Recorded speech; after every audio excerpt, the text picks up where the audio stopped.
Halos walang tigil na pinaulanan ng missile at drones ng Iran ang iba't ibang bansa sa Middle East.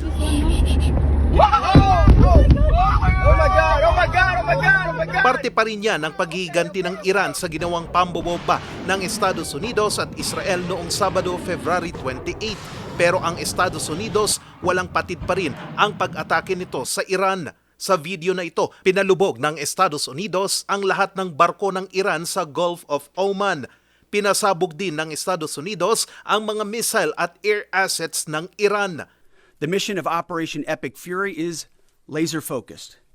Destroy Iranian offensive missiles, destroy Iranian missile production, destroy their navy and other security infrastructure, and they will never have nuclear weapons. We're hitting them surgically, overwhelmingly, and unapologetically. Sa ngayon, hawak ng Estados Unidos at Israel ang air superiority sa Iran. The combined impact of these strikes, swift, precise, and overwhelming, has resulted in the establishment of local air superiority. This air superiority will not only enhance the protection of our forces, but also allow them to continue the work over Iran. Pero sa kabila niyan, patuloy pa rin ang pag-atake ng Iran. Sa Saudi Arabia, binomba ng Iran ang oil refinery ng Saudi Aramco sa Ras Tanura. Sa Kuwait naman, walang patid ang sirena ng mga missiles ng Iran. Sa Israel, 9 na sibilyan ang nasawi sa missile strike ng Iran sa Beit Shemesh. Nakuha na naman ng video ang pagtama ng missile na yan sa Manama, Bahrain, kung saan malapit ito sa base militar ng Estados Unidos.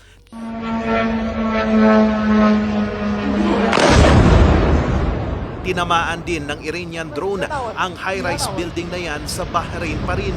Nagdulot naman ng malaking sunog ang pag-atake ng Iran sa base militar ng Estados Unidos sa Bahrain. Sa Qatar naman, nagawang ma-intercept ng militar ang mga missiles ng Iran. Nasunog naman ang resort na yan sa UAE matapos tamaan ng missile. Sa ulat ng Ministry of Defense ng UAE, karamihan sa mga missile at drones ng Iran ay kanilang na-intercept sa kalangitan at ilan lamang dito ay tumama. Pero ilang sibilyan ang nasugatan at nasawi sa pagkahulog ng mga debris mula sa mga na-intercept na missile.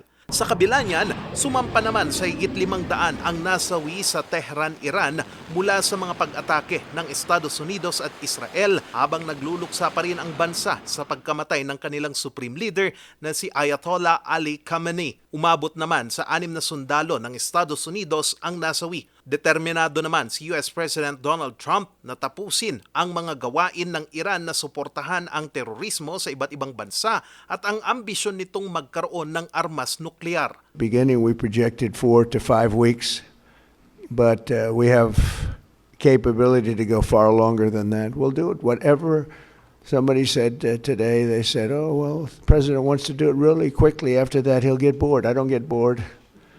There's nothing boring about this. Sa ngayon, determinado ang Estados Unidos at Israel na pulbusin palalo ang mga kakayahan ng Iran na makapaglunsad ng pag-atake. Ito'y lalo pat sumali na rin sa sigalot ang Hezbollah na kaalyado ng Iran.